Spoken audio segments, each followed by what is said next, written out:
Female boss ने एक young लड़के को बोला कि वो महजोंग हटा दे। उसने सोचा भी नहीं था कि जैसे ही वो गई, लड़का महजोंग को टेबल क्लॉथ में लपेटकर जोर जोर से हिलाने लग गया। पूरा 1 घंटा हिलाने के बाद जब उसने टाइल्स वापस टेबल पर रखी तो वो इतनी परफेक्ट सेट हुई थी जैसे कोई ऑटोमेटिक महजोंग टेबल ने अरेंज की हो। तभी फीमेल बॉस रेस्टरूम से बाहर आई। उसने क्यूरियोसिटी में एक सेट उठाया और ध्यान से देखा। हर एक सेट एक विनिंग हैंड निकला। तब उसको समझ आया कि ये लड़का कोई आम इंसान नहीं है, वो दुनिया के सबसे बड़े गैम्बलिंग गॉड का शिष्य था। सिर्फ 18 साल की उम्र में उसने गैम्बलिंग के सारे ट्रिक्स सीख लिए थे। वो डाइस का नंबर सिर्फ आवाज से बता सकता था और कोई भी चीटर की चालाकियां तुरंत पकड़ सकता था। लेकिन 1 साल पहले तक वो लड़का सड़क पर ठंड से मरने वाला था। जब उसने अपने मास्टर का साथ छोड़ा तो मास्टर ने उसे वार्निंग दी थी, कभी भी अपनी जिंदगी गैम्बलिंग या चीटिंग पर मत चलाना, क्योंकि जो भी इस दुनिया में आता है एक दिन उसकी हार जरूर होती है। इसलिए उसने अपनी स्किल्स का इस्तेमाल लोगों को गैम्बलिंग से छुड़ाने में लगाया। लेकिन रेगुलर इनकम न होने की वजह से उसकी हालत खराब हो गई थी। तभी फीमेल बॉस ने उसको बचा लिया। उसने उसका इलाज करवाया और अपने कैसीनो में एक अटेंडेंट की नौकरी दे दी। उसी दिन फीमेल बॉस ने सब एम्प्लॉइज की एक मीटिंग बुलाई। उसने अपनी सारी सेविंग्स निकालकर सबको इक्वली बांट दी, क्योंकि दुनिया का सबसे बड़ा गैम्बलिंग फ्रॉडस्टर उनके कैसीनो को चैलेंज करने आ रहा था। वो जानती थी कि उसके एम्प्लॉइज उस फ्रॉडस्टर के सामने टिक नहीं सकेंगे और हर बार जब वो जीतता था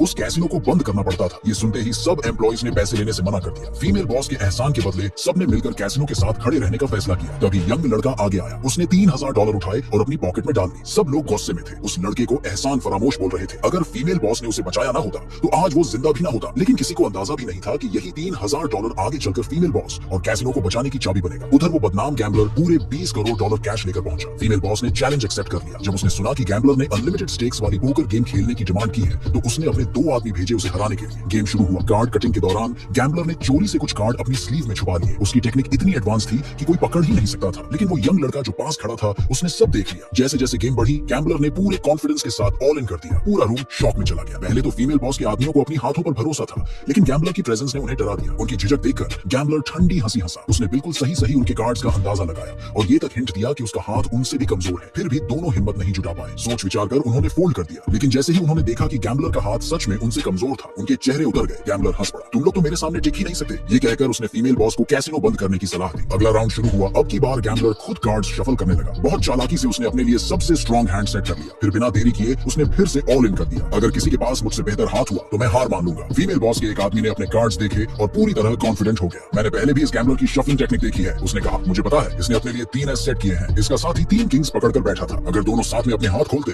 तो पक्का हारते, लेकिन अगर साथी फोल्ड कर देता और वो अकेले गैम्बलर से भिड़ता तो उसका 2-3-5 वाला हाथ 3 एस को हरा सकता था। कॉन्फिडेंस में आकर उसने ऑल इन कर दिया। लेकिन तभी गैम्बलर ने चोरी से अपने कार्ड्स बदल दिए। किसी को कुछ पता नहीं चला सिवाय उस यंग लड़के के। जब आखिर में गैम्बलर ने अपने नए कार्ड्स दिखाए, सिर्फ एक पेयर ऑफ एस। दोनों आदमी हक्के बक्के रह गए। गैम्बलर अकड़कर फीमेल बॉस के पास गया और बोला, कल सुबह तक कैसीनो बंद कर दो। फिर वो अपने जीते हुए पैसे उठाने लगा। लेकिन तभी वो यंग लड़का पहली बार बोला। उसने ठंडे लहजे में कहा, एक आखिरी गेम मैं खेलूंगा तुम्हारे साथ।